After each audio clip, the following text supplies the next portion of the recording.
let's go to Southeast Asia to have a bigger picture, because I was going to ask you anyway about the success of Thailand, Vietnam, and then now they're experiencing a surge. So what's their story compared to ours? Okay, let's show the slide in Southeast Asia.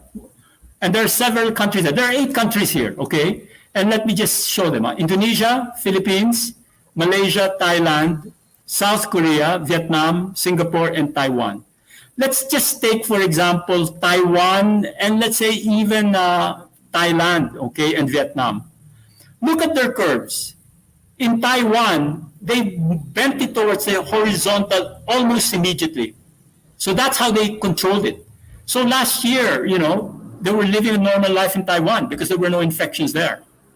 That was the same thing that happened in Thailand. And also in Vietnam over here, okay, they were able to bend it. But what happened is that, particularly for Thailand and Vietnam, while their health systems had capacity to contain the less transmissible variant, when the more transmissible variant hit them, it overran their capacity. The problem with Vietnam and Thailand is they did not begin vaccination early. Okay, because they were thinking, well, we've been able to contain it. And you can see this is like round 2. And therefore, you can't let your guard down. And because they weren't able to vaccinate early, they're now trying to play catch up. And they're playing catch up in the midst of a surge. As you can see, Thailand and Vietnam going up. You can see Taiwan was still able to control it because it's small island, population. They had a huge surge, but apparently they've been able to flatten their curve again. Okay? So look at that in comparison to the Philippines and Indonesia. The Philippines and Indonesia, we were never able to contain our epidemic. It was propagating all the time.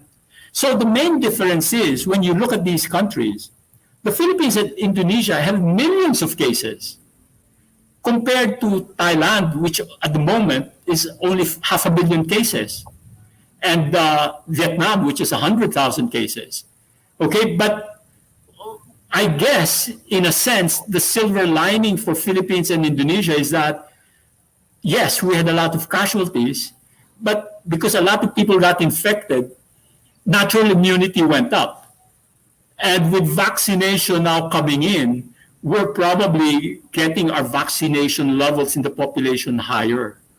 And therefore, nothing's perfect. No response is completely perfect.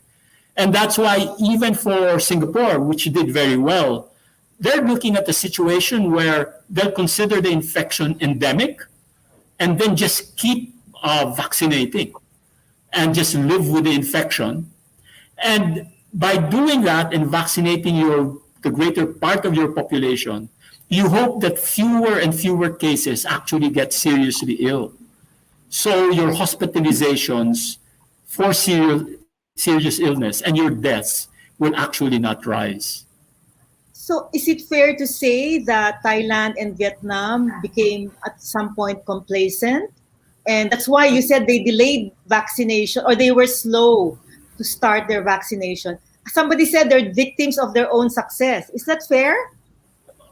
In a sense, one could say that. Okay, but you see, you can't blame anyone here because it's the dynamic of the political system and the health system. And you see, I think Vietnam and Thailand were having controlled the infection.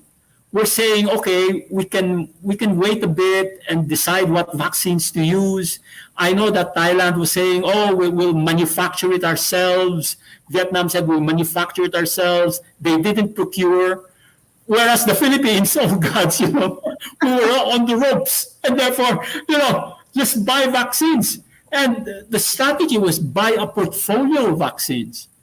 Anybody that had a approved vaccine with an emergency use authorization, we would buy. And that's why we had a whole portfolio of vaccines from Sinovac AstraZeneca, Pfizer, Moderna, Gamaleya, and we just bought them.